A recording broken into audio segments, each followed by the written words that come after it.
So welcome everybody. This is the Thursday, May 22nd, 2025 meeting of the Somerville Fair Housing Commission. Pursuant to Chapter 2 of the Acts of 2025, this meeting of the Somerville Fair Housing Commission will be conducted via remote participation. We will have an audio recording available upon request as soon as possible after the meeting.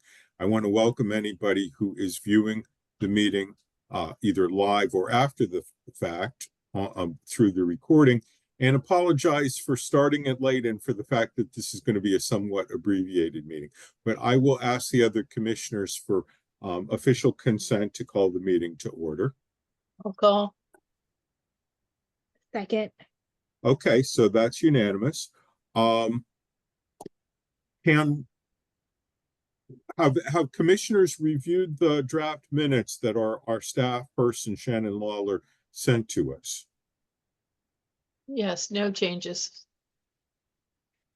Commissioner Patrice? Same and no changes. So let's have an official motion to approve the minutes. Oh, I'm so sorry. Before we approve, I'm so sorry. I missed last month's meeting, so I abstain.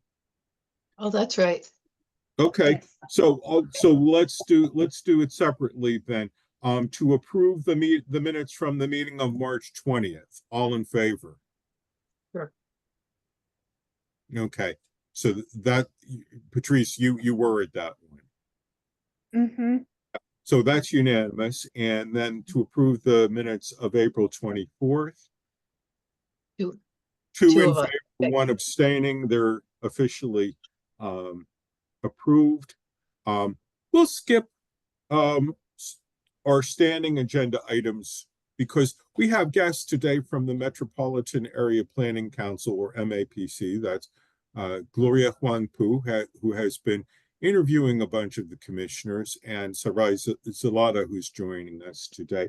So I want to introduce them and turn it over to them for a brief introduction about what kind of work we're going to be doing together. Great. Thank you so much, Dennis. And really appreciate the commission having us join today for this conversation, though abbreviated. Since we have about 20 minutes with Patrice, I think maybe what I would propose is that we go through some presentation slides that I have today to set up the conversation, and then perhaps we can find another time to regroup and really dive into the landscape analysis exercise itself. How does that sound?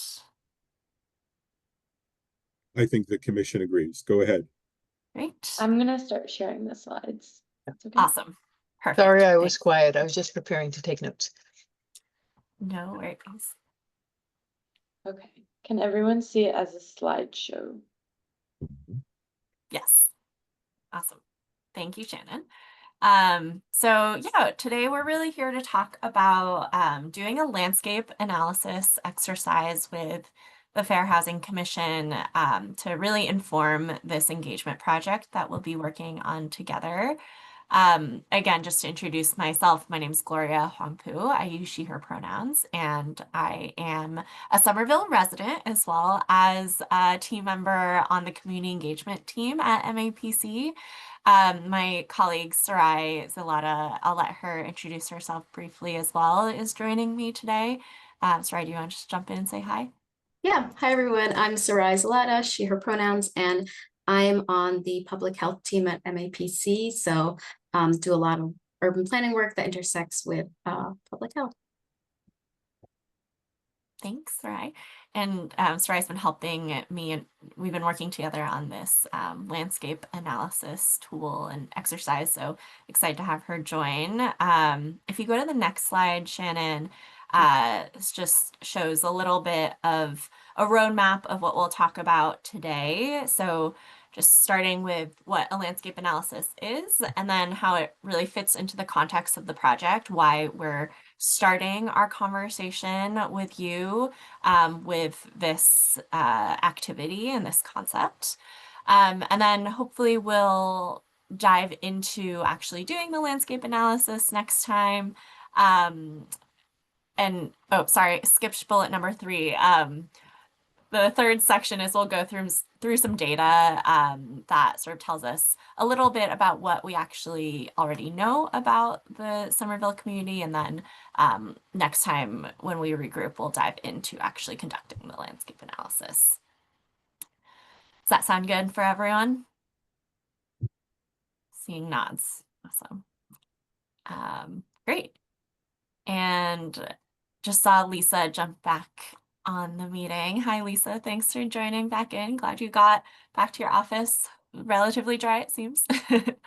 We're just diving into the presentation portion of what we were hoping to discuss with the commission today. So just in time. But yeah, just starting here with what is a landscape analysis. I'll sort of talk through this, but definitely happy to pause and answer any questions or have any discussion at this point. But yeah, landscape analysis, as we are defining it, is really meant to identify any potential key partners that we might be working on this together on this project. But also thinking about who might be opponents, or maybe a better word in this case might be like barriers that we're going to have to work around. And also community resources, not just sort of the players in the landscape, but more broadly assets, resources, et cetera as well. And the hope is that the information that we collect through this landscape analysis exercise will be an iterative process, but really a long-term tool and repository of information that can inform the rest of this project as well as the commission's work going forward.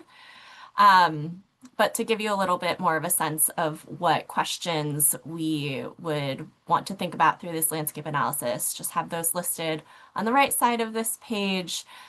So thinking about things like who would be most impacted by the change that we're seeking to make through the commission's work, what organizations or people are already working towards this change, how are we collaborating with them, who has decision-making power when it comes to the changes that we're seeking versus the ability to influence decisions, if not direct power. And then who's responsible for implementing change, who's accountable, as well as, again, more broadly, thinking about data, thinking about resources or other support that might exist within the landscape that we're working in. Yeah, and then I'll talk through this briefly and then we can see if there are any other questions. But to contextualize this a little bit more, ground it a little bit more in the work that we're doing together with the Fair Housing Commission and MAPC, you can see here all of the main tasks that we included in the scope of work for this project. So starting with having myself attend and evaluate the fair housing events from April.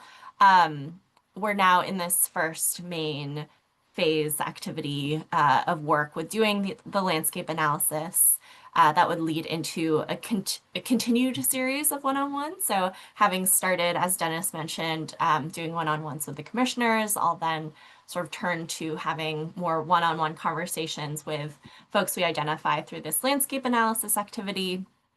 And then based on our landscape analysis, you can see that we'll work over the summer on developing an engagement plan and then implementing that engagement throughout the rest of the summer and the fall.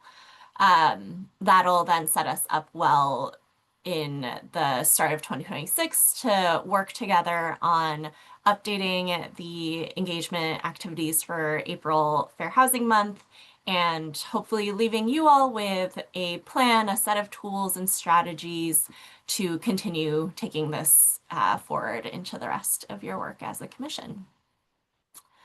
So again, I'll pause here maybe and see if there are any questions about what a landscape analysis is and what we'll be talking about today and in our next conversation. All good. Okay, great. Well, in that case, let's move on to this next piece, just diving in a little bit more. to the details of this particular project. So I wanted to summarize here just what I've been hearing so far from folks that I've been having these one-on-one conversations with. And I have had a chance to chat with all the commissioners in attendance today. And really have started to just synthesize what I've been hearing from you all into a set of project goals for our work together. At MAPC on the engagement team, we really start with breaking down the purpose of engagement and the goals of our engagement through this framework of who are we looking to engage, what are we seeking to engage them on, and how are we going to approach our engagement work. So again, another place for us to pause for some discussion, but I'll reflect back what I have started to hear from you all and would love to hear any feedback. Starting with the who. So again, when we say community engagement, who are we actually talking about as that community? Who are the priority groups or stakeholders we'd want to engage, recognizing we can't reach everybody at the same time. And ultimately, this is something that we'll get into in the landscape analysis conversation. So we'll use some demographic data to help inform the conversation, and certainly the qualitative input that I, again, have heard from the commissioners, but hoping that that'll emerge, those who goals will emerge more as we go through our landscape analysis conversation. So I won't go actually into too much detail on that one. The second set of goals here in the middle around what do we need to educate or keep the community informed about? What are we getting input on for other types of projects that we might work on?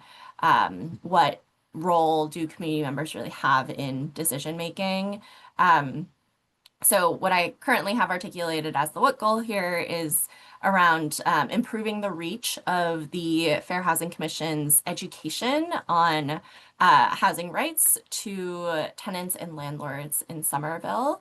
Hopefully that resonates as an articulation of, again, what I have heard from you all so far as what we're seeking to do together. And then last but not least, we have a set of how goals. So the principles, values that we're bringing to this engagement work.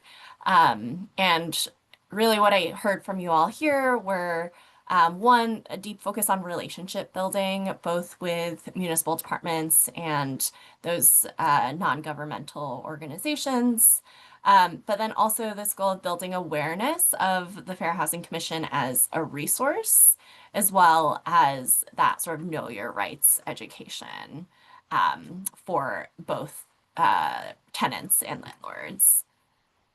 So again, would love to just pause here and hear any feedback on whether this aligns and resonates with what you all got out of our conversations together.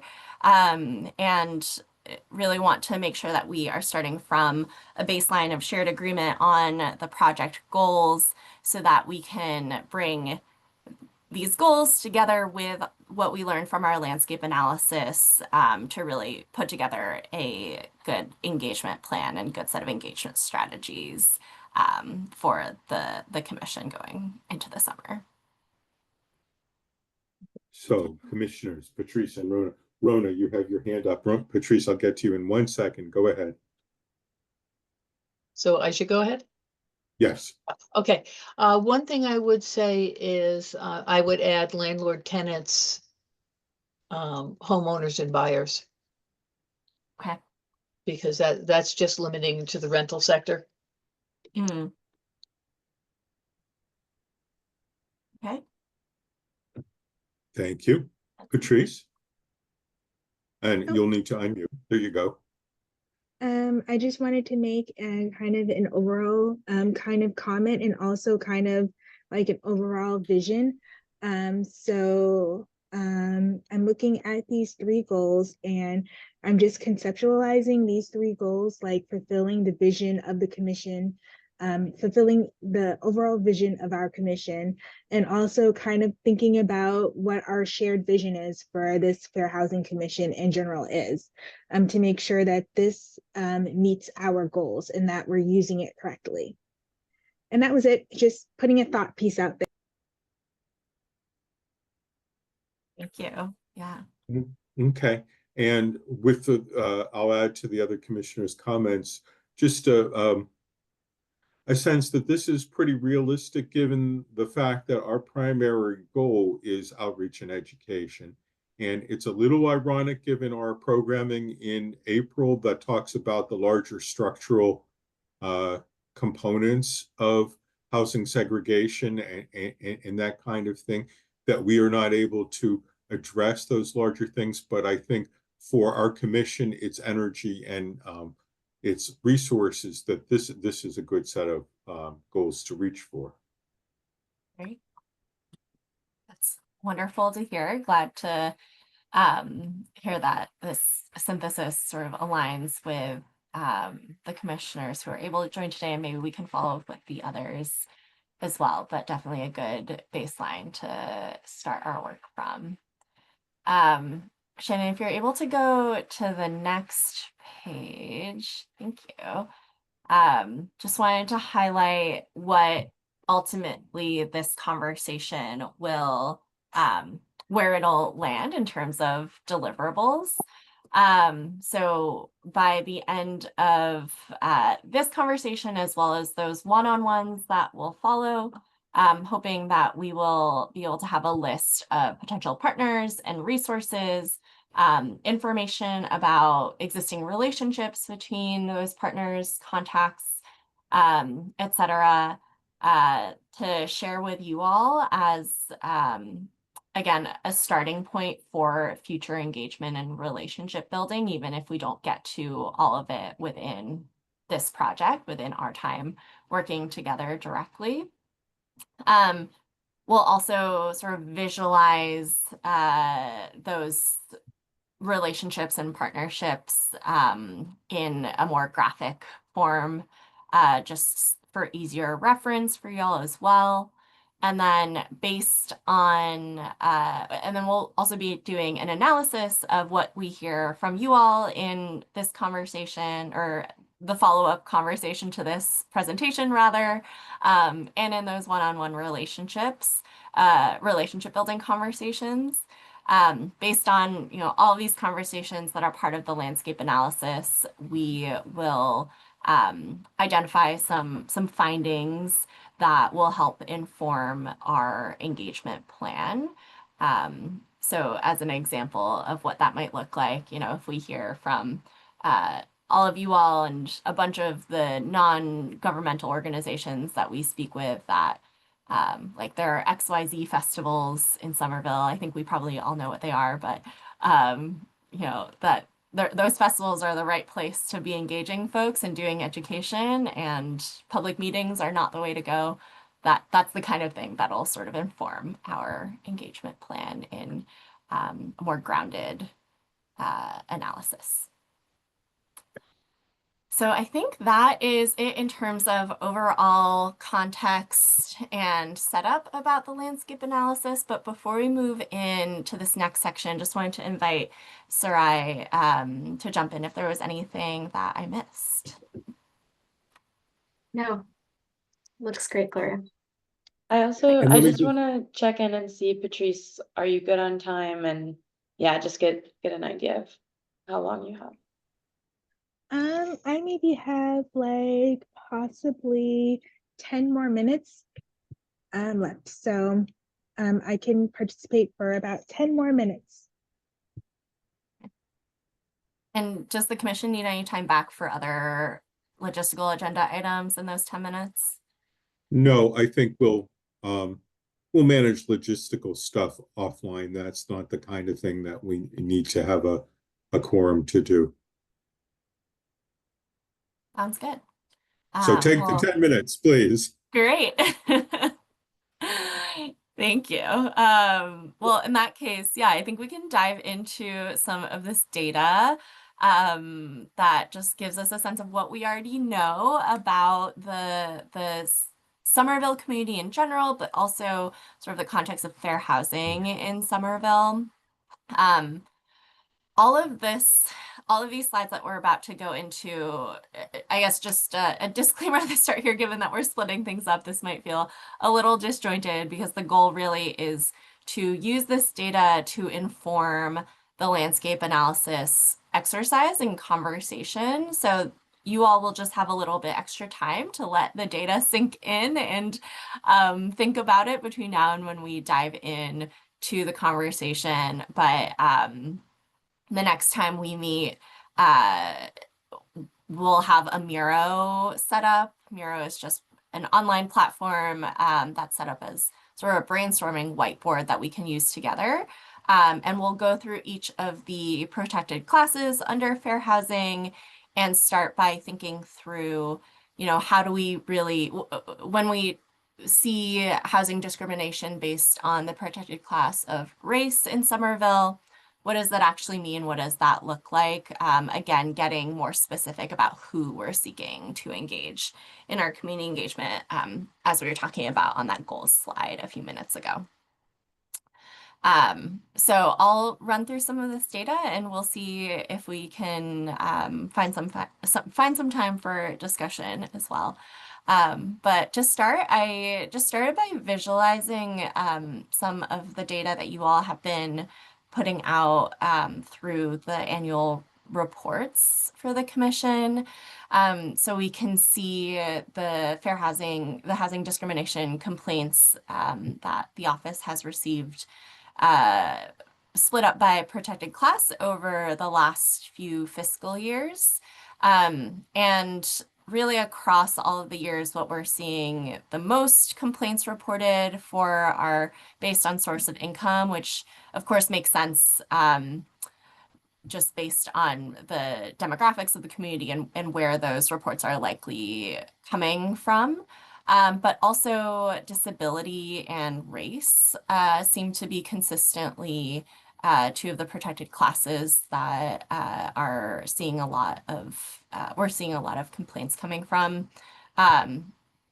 Of course, a lot of these are also one complaint that is based on more than one protected class, so keeping that in mind, but starting to give us a sense of where we might want to prioritize our engagement efforts, again, given that we can reach everyone eventually, but given the limited capacity of the commission, we want to prioritize where we focus our energies to start. On the next slide, you'll see all of this Hold on 1 second. information. Oh, Yeah, I'm yes, having go trouble ahead. reading that slide just because the colors are confusing me. Yeah, I can try to talk through it Okay. a little bit So more. when I'm looking at 2023, Mm-hmm. what's the lowest category on there? The bottom that has 4. The one at the bottom is, Yeah. oh, that's race. So that's the teal outline with the blue Okay. color. So we're looking at the edge is race. Okay, so the 2 above it is Color. color. The 1 above it is family status. Mm-hmm. The 1 above that is disability. Yep. The 1 above that is source of income. And the 1 above that is sexual orientation. Mm-hmm. Okay. All right. Because at first I was looking at it and I thought the big sections that had 4 on them were veteran status, and I was confused. Mm-hmm. Okay, thanks. Yeah, no problem. All right. So yeah, next just showing the same data geographically by ward and highlighting here that Ward 1 and Ward 6 are where, again, over the last 2 years, a lot of the housing discrimination complaints that Shannon and the housing division have received are coming from. Again, caveat here that there are a number where the location was unknown for whatever reason. But again, starting to help us pinpoint where we might want to focus our energies. Patrice, I see your hand, you have your hand up. Oh, yes. So I just wanted to think about where we focus our energy because there was such like feels like there's a big difference between FY23 and FY22, and I'm trying to think of why, but I guess like the why is not super important, but I think it may have to do with the T expansion in some way and displacement. But Mhm. I think that when we're thinking about the data, maybe we can like when we think about data in regard to outreach, maybe we do a combination of FY2 and FY23 because it feels like FY22 may be a bit more, may show more of the pain point. I'm not sure what the other commissioners think. Well, I'm thinking what struck me about it was Ward 1 and Ward 6 are economically about as different as they come. And therefore, there's two different approaches in some ways. Mhm. So that was the first thing that jumped out at me rather than the time, because the time also may be involved with who was on staff at that moment and how aggressively they were um, networking to find people who could complain. So it's hard to know because we had a lot of staff changes around the pandemic. Mhm. Yeah. Yeah, and I think considering those different populations, whether thinking about it across those years or across wards, I think is exactly what we want to start getting into. So that's exactly the right line of thinking.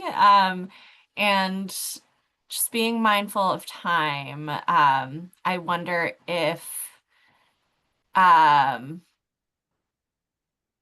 if it actually would make sense. And Shannon, you've seen the presentation, so let me know what you think here. But I wonder if it might make sense to skip more towards the end and talk through what we're going to be doing together next time.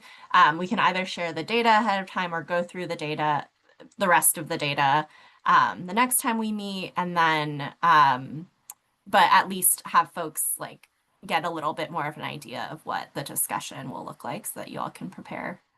Yeah, I think I that's a good agree.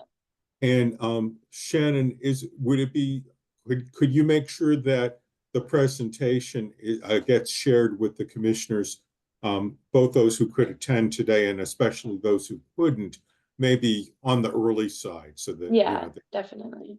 thanks so much. Back to you folks at MXPC. Thank you. Do we want to go over takeaways or keep going? Maybe Yeah, keep going. maybe keep going. You all can review that on your own time as we just discussed. But yeah, so going into the next couple of slides here, really it'll just lay out again what the conversation will look like when we next convene. So like I mentioned before we started to get into the data, there's 3 parts of the exercise. The first part of the exercise here is really narrowing in on who we're going to look to engage. So again, within the protected class of race or color, what does that actually mean for Somerville? We'll see the data sort of show that while we have predominantly a white population, there are a couple of different folks who identify with different race categories that sort of rise to the top in terms of their presence in the city. Same thing for really the rest of these categories. So we'll sort of think through and talk through that just to get really specific about what we mean when we're talking about who we're engaging.